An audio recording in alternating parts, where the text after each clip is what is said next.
함께 사도신경으로 신앙 고백하겠습니다. 전능하사 천지를 만드신 하나님 아버지를 내가 믿사오며 그 외아들 우리 주 예수 그리스도를 믿사오니 이는 성령으로 잉태하사 동정녀 마리아에게 나시고 본디오 빌라도에게 고난을 받으사 십자가에 못 박혀 죽으시고 장사한 지 사흘 만에 죽은 자 가운데서 다시 살아나시며 하늘에 오르사 전능하신 하나님 우편에 앉아 계시다가 저리로서 산자와 죽은 자를 심판하러 오시리라.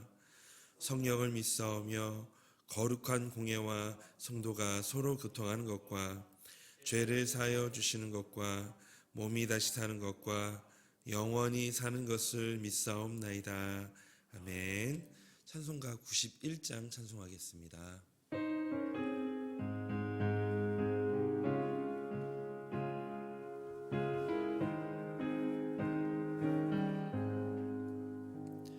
슬픈 마음 있는 사람 예수 이름 믿으면 영원토록 변함없는 기쁜 마음 얻으리. 예수의 이름은 세상의 소망이요 예수의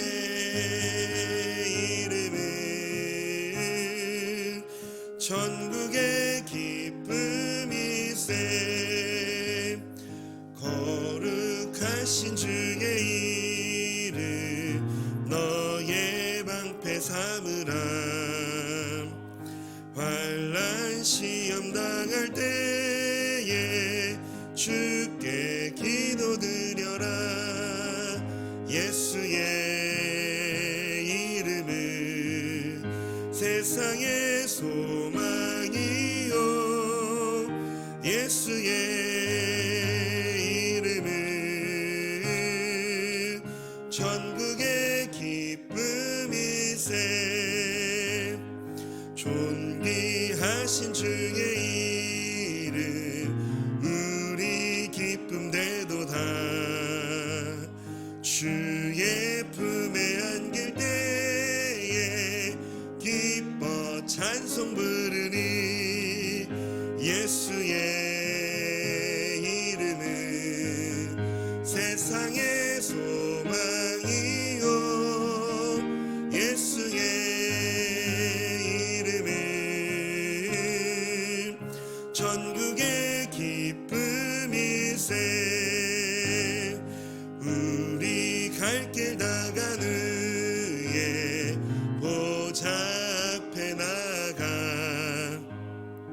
왕의 왕께 경배하며 멸류관을 드리리. 예수의 이름은 세상의 소망이요 예수의 이름은 전국의 기쁨이세. 하나님 말씀 함께 보겠습니다. 오늘 하나님의 말씀은 마태복음 22장 29절에서 33절까지의 말씀입니다. 마태복음 22장 29절부터 33절까지의 말씀입니다. 우리 한 절씩 교독하도록 하겠습니다. 예수께서 대답하여 이르시되 너희가 성경도 하나님의 능력도 알지 못하는 고로 오해하였도다. 부활 때에는 장가도 아니가고 시집도 아니가고 하늘에 있는 천사들과 같으니라. 죽은 자의 부활을 논할진대 하나님이 너희에게 말씀하신 바 나는 아브라함의 하나님이요 이삭의 하나님이요 야곱의 하나님이로라. 그것을 잊지 못하느냐. 하나님은 죽은 자의 하나님이 아니요 살아있는 자의 하나님이시니라 하시니. 33절 함께 읽겠습니다. 무리가 듣고 그의 가르침에 놀라더라. 아멘. 죽음은 인간이 직면하는 가장 큰 두려움이자 현실입니다. 그러나 죽음에 대한 바른 이해를 갖고 있다면 이 현재의 삶을 바르게 살아갈 수 있습니다. 오늘 본문에서 예수님과 사두개인은 부활에 대해서 논쟁을 합니다. 예수님과 논쟁을 벌인 사두개인들은 당시에 사회구조상 가장 높은 위치에 있었던 사람들이었습니다. 그들은 부유했고 풍족한 삶에 만족하여 현실에 안주하는 것을 원했던 그런 사람들이었습니다. 또한 이들은 모세의 오경의 권위만 인정하고 그 속에서 분명하게 가르치지 않은 것은 어떤 것도 거부하는 그런 극단적인 보수주의자들이었습니다. 특히 이 사두개인들은요, 이 몸의 부활을 믿지 않았고 또한 천사들과 영들의 존재도 믿지 않았습니다. 따라서 그들이 믿기 원하는 것은 죽음 이후의 삶이 아닌 윤리와 도덕만을 제시하는 현실 세계의 종교였습니다. 그런 사두개인들이 예수님께 찾아와 부활에 대하여서 논쟁을 벌인 것입니다.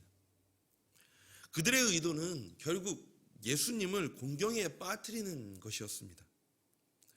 부활을 믿지 않는 이 사두개인들이 차마 부활이 없다라고 말하기 전에 꼭 들어야 할 예수님의 가르침이 있습니다. 이 시간 부활을 믿지 않고 현실에 안주하려고 하는 이 사두개인들과 또한 오늘을 시작하는 우리들에게 예수님께서 부활에 대해서 예수님의 가르침이 무엇인지를 오늘 함께 좀 살펴보려고 합니다. 첫 번째, 먼저 이 차마 부활이 없다라고 말하기 전에 꼭 들어야 할 예수님의 가르침 첫 번째는요, 오해하지 말고 부활을 믿으라입니다. 부활이 없다라고 말하며 이 사두개인들이 예수님께 한 질문은 유대인의 계대 결혼에 관한 것이었습니다. 이 계대 결혼은 신명기 25장 5절부터 6절에 나와 있는 내용인데요. 이 계대 결혼은 죽은 형제의 기업을 이어주기 위해서 살아있는 다른 형제가 이 죽은 형제의 아내와 결혼하여서 자식을 낳아주고 또한 그 미망인을 돌봐주려는데 그 목적이 있었습니다. 이러한 이 계대 결혼의 풍습에 의하여 여기 말씀 본문에 보면 7 형제가 있는 가정에서 한 형제와 한 여자와 이 7 형제가 차례로 모두 결혼했다면 부활 때에는 누가 이 여자의 남편이 되겠느냐고 하는 것이 이 사두개인들의 질문이었던 것입니다. 이 질문에 예수님은 그들이 성경도 하나님의 능력도 모르고 오해하고 있다라고 지적하십니다. 그 말씀이 바로 29절 말씀인데요. 예수께서 대답하여 이르시되 너희가 성경도 하나님의 능력도 알지 못하는 거로 오해하였도다. 여기 29절에서 말하는 이 오해라는 단어는요, 본문의 원뜻을 보면 길을 잃다, 정도에서 벗어나다, 미혹되다라는 뜻을 가지고 있습니다. 즉 진리로부터 벗어나서 잘못 이끌림을 받았다라는 의미를 이 오해하였다라고 표현하고 있는 겁니다. 그들이 진리에서 멀어지게 된 것은 결국 구약 성경에 대한 바른 지식과 죽은 자를 살릴 수 있는 하나님의 전능하신 능력을 알지 못했기 때문입니다. 이것이 사두개인들이 부활에 대한 잘못된 신앙을 가지게 된 이유라고 예수님은 지적하고 있는 것입니다. 예수님은 사두개인들에게 부활 때에는 장가도 안 가고 시집도 안 가고 하늘의 천사와 같다라고 말씀하셨습니다. 30절의 말씀입니다. 부활 때에는 장가도 아니 가고 시집도 아니 가고 하늘에 있는 천사들과 같으니라. 여기에서 이 천사들과 같으니라는 부활 후 변화된 몸의 상태가 천사들의 외적 상태와 같게 된다는 의미는 아닙니다. 천사들은 살과 뼈가 없는 영적 존재인 반면에 이 부활 후 변화된 성도들은 신령한 몸을 소유하며 그 신령한 몸은 이 손에 만져지고 눈에 보이는 상태입니다. 고린도전서 15장 44절은 이 부활의 몸에 대해서 설명하고 있는데요. 육의 몸으로 심고, 고린도전서 15장 44절입니다. 육의 몸으로 심고 신령한 몸으로 다시 살아나니 육의 몸이 있은즉 또 영의 몸도 있느니라. 즉 부활의 몸은 영적인 몸으로 신비한 몸이라는 것을 고린도전서 15장 44절에서 말씀하고 있는 것이죠. 그러나 부활이 없다라고 주장하는 사두개인들로서는 이 부활에 관한 예수님의 설명을 깨닫지도 못하고 믿으려고 하지도 않았습니다. 만약 사두개인들처럼 죽음 후 부활이 없다면 이 세상에서의 삶만이 진정한 실제가 될 것입니다. 결국 부활에 대한 불신은 사람을 물질 중심의 현실주의자로 만들게 되어지는 것이죠. 그러다 보니 이 사두개인들을 서두에 말씀드렸지만 사두개인들의 삶은 부유한 삶이었고 가장 사회적으로 높은 위치에 있었기에 그들의 삶을 안정적이어야 했기 때문에 부활도 믿지 않았고 영원한 셈도 믿지 않았다는 것입니다. 인간의 삶이 이 세상에서의 삶으로 끝이 난다면 사람은 죽음을 향해 달려가는 존재일 뿐입니다. 이처럼 허무한 것이 어디 있을까요? 현재 나의 삶이 이 세상의 삶으로 끝이 난다면 지금 이렇게 치열하게 사는 것이 무슨 의미가 있을까요? 사두개인처럼냐 조금 부유하고 괜찮으면 그나마 삶이 조금 낫겠지만 그러지 못하고 있는 그런 사람들은 얼마나 지금 살고 있는 이 삶이 얼마나 좀 허무한 삶이 되어질까요? 오늘날 이 사회 문제들의 단편적인 예가 이 부활의 소망이 없기 때문에 생겨나는 문제들은 아닐까 생각이 듭니다. 이 미래에 대한 소망이 없기에 오늘만 사는 사람이 아닌 부활 소망을 가지고 오늘을 사는 그리스도인이 되어야 할 것입니다. 우리는 부활을 믿습니다. 이 부활 소망은 죽음을 새로운 시작, 곧 영원으로 향하는 관문으로 여깁니다. 그 삶엔 소망이 있고 미래에 대한 기대가 있습니다. 예기치 못하게 일어난 상황과 환경을 바른 시각으로 해석하고 절망이 아닌 소망이 되어지게 됩니다. 요한계시록 21장 3절에서 4절은 부활 이후 경험하게 되는 천국을 설명하고 있는데요. 우리 함께 이 말씀을 읽어보도록 하겠습니다. 내가 들으니 보좌에서 큰 음성이 나서 이르되 보라 하나님의 장막이 사람들과 함께 있음에 하나님이 그들과 함께 계시리니 그들은 하나님의 백성이 되고 하나님은 친히 그들과 함께 계셔서 모든 눈물을 그 눈에서 닦아주시니 다시는 사망이 없고 애통하는 것이나 곡하는 것이나 아픈 것이 다시 있지 아니하리니 처음 것들이 다 지나갔음이로라. 아멘. 이처럼 부활신앙을 가진 자들에게는 참 소망이 있습니다. 오늘을 살아갈 힘과 미래에 대한 기대가 이 부활신앙을 통해 시작되기를 주님의 이름으로 소망합니다. 두 번째로 차마 부활이 없다라고 말하기 전에 꼭 들어야 할 예수님의 가르침은요, 하나님은 살아있는 자의 하나님이시라는 겁니다. 부활이 없다고 주장하는 사두개인들에게 예수님은 하나님은 살아있는 자의 하나님이라 라고 말씀하시면서 부활이 없다면 하나님을 어떻게 죽은 아브라함과 이삭과 야곱의 하나님이라고 성경에서 기록하고 있느냐라고 반문하셨습니다. 그 내용을 32절에서 기록하고 있는데요. 나는 아브라함의 하나님이요 이삭의 하나님이요 야곱의 하나님이로다 하신 것을 읽어보지 못하였느냐? 하나님은 죽은 자의 하나님이 아니요 살아있는 자의 하나님이시니라 하시니. 32절의 내용은 사두개인들이 너무나도 잘 알고 있는 내용입니다. 왜냐하면요, 이 말씀은 모세 오경 안에 다루고 있는 내용이기 때문입니다. 사두개인들은 아까 말씀드렸지만 모세 오경만 인정한다라고 말씀드렸죠. 예수님은요, 그들에게 매우 익숙한 성경 구절로 그들이 깨닫지 못하고 있는 진리를 가르치셨던 것입니다. 아브라함과 이삭과 야곱은 죽었지만 믿음 가운데서는 항상 살아있는 자들입니다. 그들은 주님의 재림 때에 다시 살아날 것이므로 하나님은 여전히 그들의 하나님으로 불릴 수 있다라는 것입니다. 32절의 말씀에 이 산자는 하나님 안에서 참된 생명을 누리며 하나님과 교제하며 살아가는 자들을 가리킵니다. 따라서 산자의 하나님이라는 말은 하나님은 자신의 백성들에게 참된 생명을 주시고 그들과 교제하시는 분이라는 뜻입니다. 따라서 아브라함과 이삭과 야곱은 죽은 자들이 아니라 현재 하나님이 주신 영생을 누리면서 그분과 교제하고 있는 부활한 자들임을 예수님께서는 말씀하시는 것입니다. 결국 그리스도를 믿는 믿음 안에서는 부활의 소망이 있기 때문에 죽어도 살며 살아서 믿는 자는 영원히 죽지 않는 축복입니다. 그래서 요한복음 11장 25절 26절에 예수님이 이렇게 말씀하셨습니다.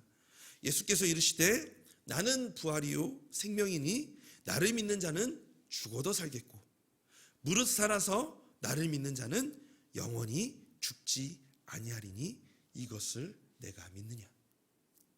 하나님은 우리의 영원한 아버지이십니다. 사나 죽으나 우리는 하나님께 영광을 올려드려야 합니다. 성도는 부활신앙을 갖고 이 세상에서의 삶이 나그네의 삶임을 알며 하나님의 뜻을 성취하는 고귀한 인생이 되기 위해서 최선을 다해야 합니다. 또 부활을 소망함으로 현재의 고난도 이겨내야 합니다. 이처럼 부활신앙은 미래만을 위한 것이 아니라 하나님이 기뻐하시는 현재의 삶을 위한 발판이 되어집니다.